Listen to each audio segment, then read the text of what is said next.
Assalamualaikum warahmatullahi wabarakatuh. Alhamdulillahi rabbil alamin. Wa bihi nasta'in ala umri dunya waddin. Wassalatu wassalamu ala asrafil anbiya'i wal mursalin wa ala alihi wa sahbihi ajmain, amma ba'd. Bapak-bapak, ibu-ibu, jemaah zuhur Masjid Raya Syekh Ahmad Khatib Al-Minangkabawi, kita bersyukur kepada Allah SWT bahwa Allah telah memberikan kesempatan kepada kita dalam rangka berubudiyah. Semoga dengan niat yang tulus yang kita laksanakan ini akan diberikan ganjaran yang berlipat ganda oleh Allah Subhanahu wa taala. Amin. Amin ya rabbal alamin. Tausiah kita pada siang hari ini, kita coba menjabarkan tentang kehidupan yang baik.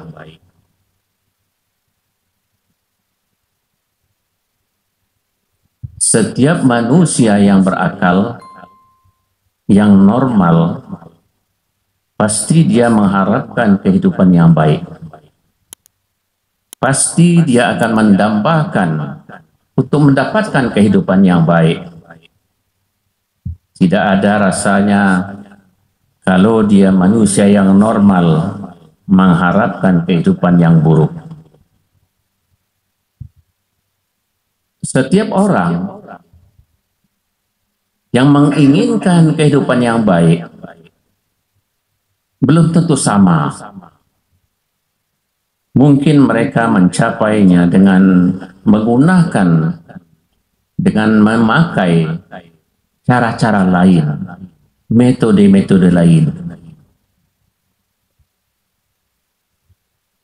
Ada yang berkeinginan untuk mendapatkan kehidupan yang baik dengan menggunakan atau dengan memasuki sebagai pegawai negeri sipil.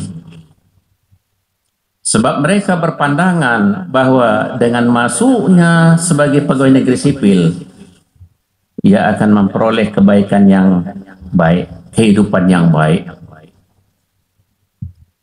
Sebagai contoh, kalau dibuka pendaftaran untuk menerima sebagai pegawai negeri, yang diterima 3.000, yang mendaftar puluhan ribu. Ini menandakan bahwa mereka berprinsip dengan masuknya sebagai pegawai negeri, kehidupannya akan menjadi baik. Ada juga orang yang berpandangan bahwa untuk mendapatkan kehidupan yang baik itu melalui parlemen, duduk di parlemen. Sehingga berebutlah mereka untuk duduk di parlemen. Maka beberapa bulan yang lalu kita perhatikan berapa banyaknya gambar-gambar baliho-baliho yang terpampang di sudut-sudut kota, menandakan bahwa inilah saya, pilihlah saya. Karena mereka beranggapan bahwa dengan masuknya sebagai anggota parlemen kehidupannya menjadi baik. Ada juga yang berpikir bahwa untuk mendapatkan kehidupan yang baik itu sebagai pengusaha, sebagai pedagang. Karena mereka berkeinginan untuk mendapat kehidupan yang baik itu dengan berdagang, dengan pengusaha, dengan berusaha.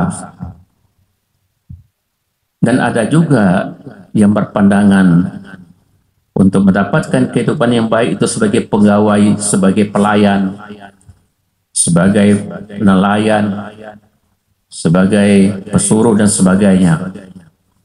Ini pandangan-pandangan.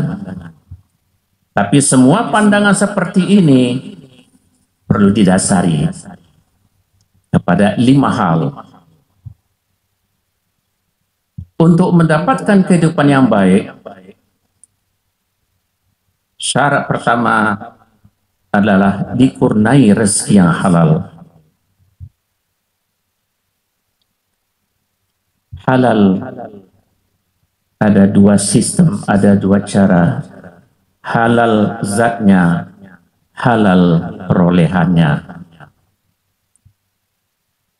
Zatnya halal seperti ya makan daging ayam, sapi, kerbau, dan juga makanan-makanan yang diizinkan oleh Allah SWT.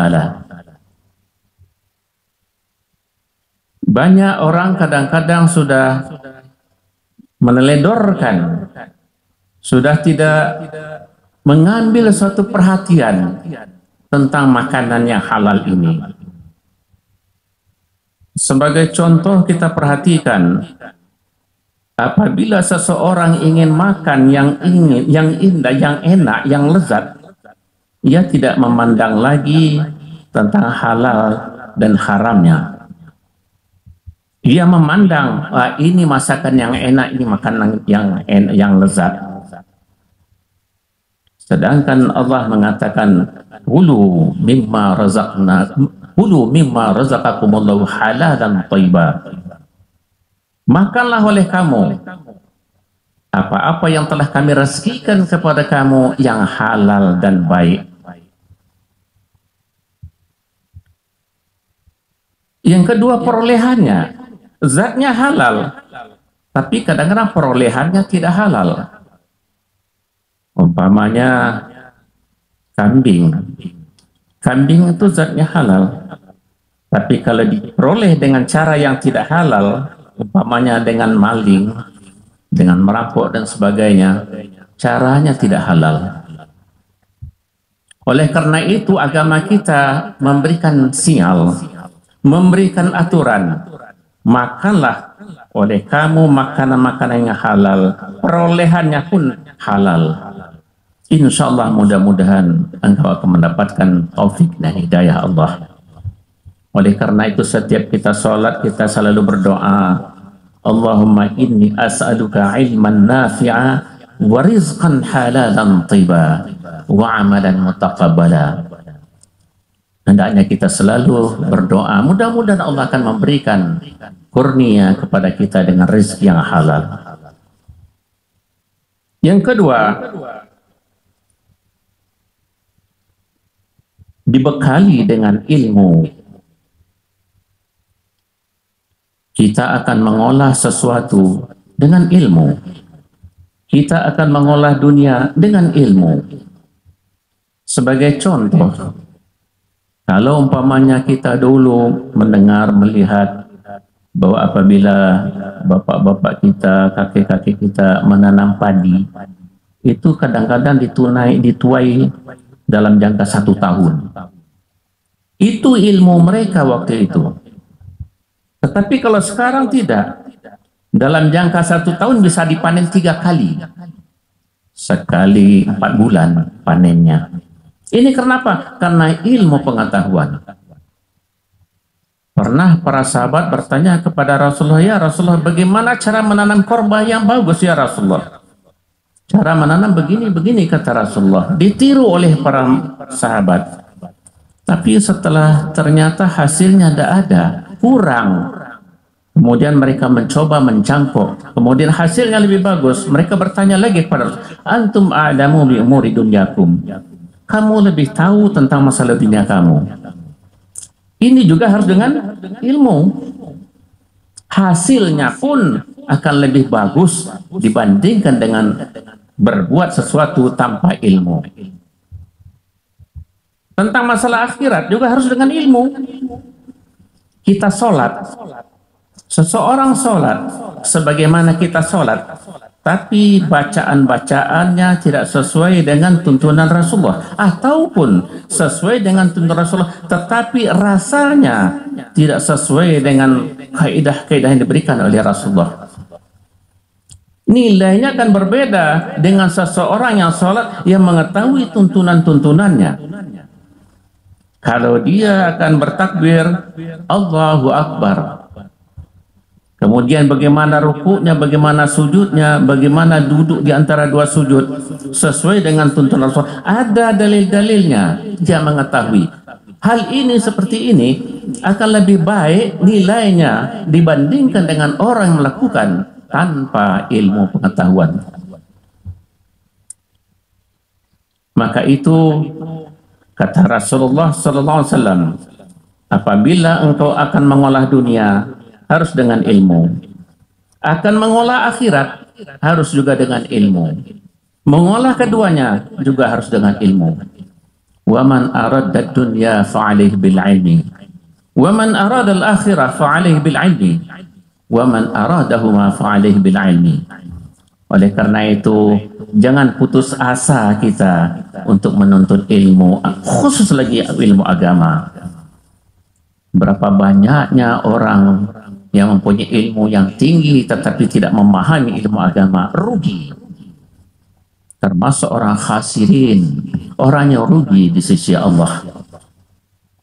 Mudah-mudahan kita beramal ini, mudah-mudahan mengetahui dasar-dasarnya, dalil-dalilnya, berdasarkan fatwa-fatwa yang telah diberikan kepada kita bersama, dan kita beramal sesuai dengan tuntunan.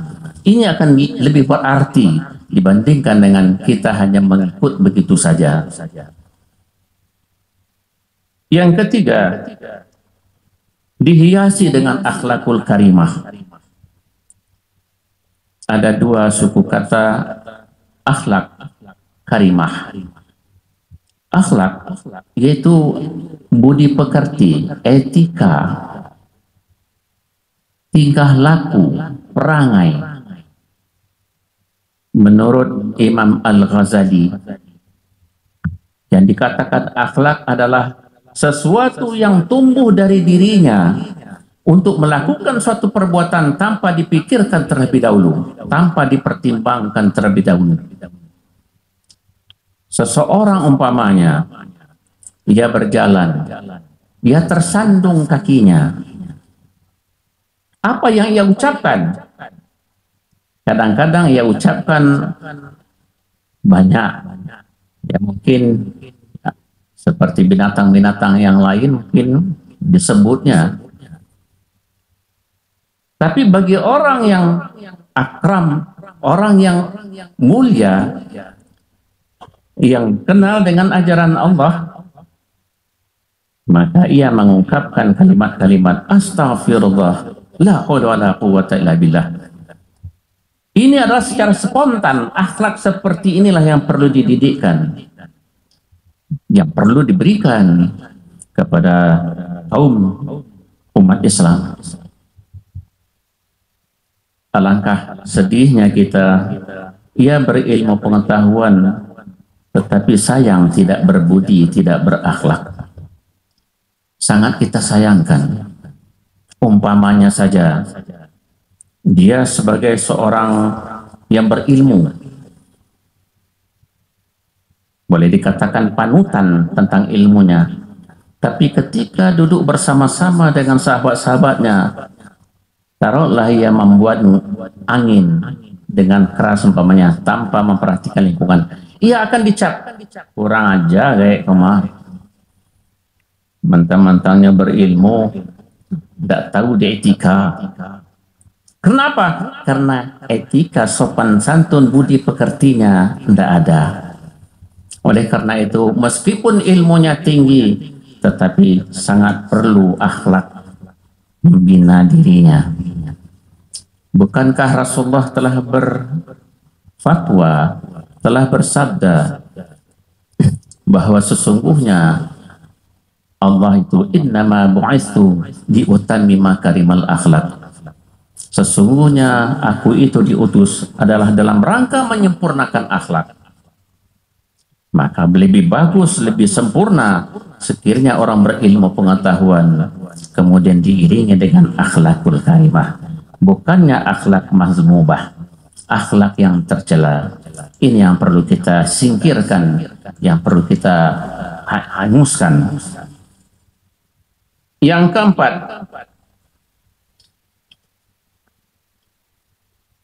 dibekali dengan sifat qanaah. Qanaah adalah merasa cukup. Allah memberikan rezeki kepada kita, kita terima dengan rasa cukup. Dalam arti kata, bukan kita hanya memakai atau melaksanakan atau menerima apa adanya, tidak. Tetapi kita berusaha semaksimalnya. Tetapi kalau sudah diberikan batas-batas oleh Allah, maka kita terima. Ada kadang-kadang orang berusaha 24 jam full, tidak ada istirahat. Dia tidak memperhatikan bagaimana akal pikirannya harus diistirahatkan, bagaimana matanya harus dipejamkan, yang harus diistirahatkan, bagaimana badannya yang harus diistirahatkan. Ini harus dibagi-bagi. Kalau tidak, termasuk zalimlah dia. Nah, orang yang mengetahui seperti ini, kalau dia sudah diberikan merupakan kurnia dari Allah SWT, ia akan terima dengan sifat qanaah. Lawan qanaah itu tamak, loba. Apapun yang diberikan kepadanya merasa kurang puas. Kalaupun diberikan segudang emas, ia masih tetap kurang puas. Ia mencari, menginginkan untuk mendapatkan 2 gudang emas. Diberi pun 2 gudang emas, ia merasa kurang puas. Ia meminta kalau bisa mendapatkan 3 gudang emas. Begitu keinginan, ketamaan manusia apabila dia diberi, kalau tidak dibatasi dengan akidah, dengan sifat qanaah tadi. Oleh karena itu kata Rasulullah, "Lau kana libni Adam wadiyan min zahabin." Sekiranya anak cucu Adam itu diberikan kepadanya 2 gunung emas, 2 bukit emas, labatagha hatta salisan, ia tidak akan puas sehingga ia harus mencari yang 3-nya. Diberikan 3, ia tidak akan puas, ia harus meminta yang 4, mencari yang 4 sehingga menjadi puas. Kata Rasulullah, tidak akan puas anak Adam itu melainkan apabila dia telah ditutup mulutnya dengan tanah. Maksudnya telah meninggal dunia. Ini kenapa? Karena ketamakannya, sifat qanaahnya tidak ada. Nah, ini harus dicegah. Ini harus dibatasi agar hendaknya kita menerima apa adanya yang diberikan oleh Allah dengan berusaha semaksimalnya. Mudah-mudahan hendaknya usaha-usaha yang telah kita lakukan ini merupakan qanaah yang diberikan oleh Allah Subhanahu wa taala. Yang kelima, ada investasi. Usaha yang kita lakukan itu adalah untuk akhirat. Kehidupan di akhirat lebih bahagia, lebih utama, lebih kekal dibandingkan dengan kehidupan dunia.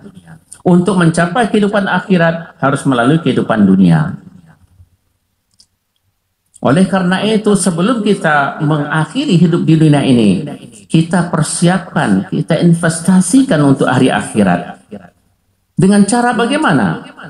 Beramal sebanyak-banyaknya.